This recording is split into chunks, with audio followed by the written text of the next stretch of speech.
ꯑꯍꯥꯟꯕꯃꯛꯇꯗ Manipuri Audio Book ki maikaidagi pumnamakpu taramna okjari. Audio Book asina Class 12 ki Manipuri textbook ta yauba Thangjam Ibopishak na iba seireng Lairabagi Wari hairiba seireng asi lakchari.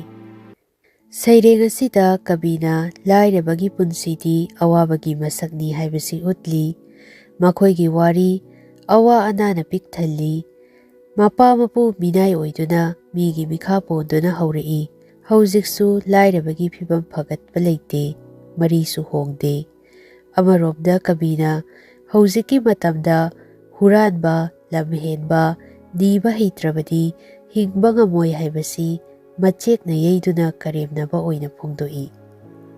Haujik pathokchari seireng Lairabagi Wari.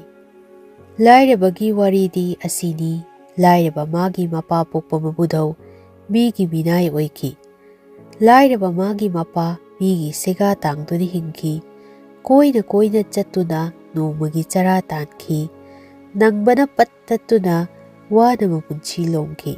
Sina suloidri magi wari.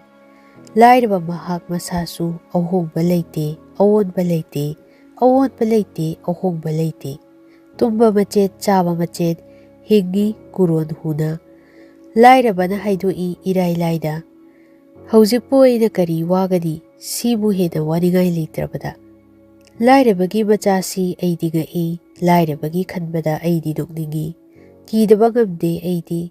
Adubu hena ngakpadi lairaba magi machanupa chahi mangatagi angang huranba heite, lamhenba heite, nibasu heite, haijaba heite. Kaithelda koina chattuna ngari morok khulli.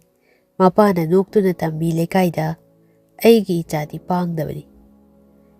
Matang asida Thangjam Ibopishak na iba seireng Lairabagi Wari hairiba seireng asi loisinjari.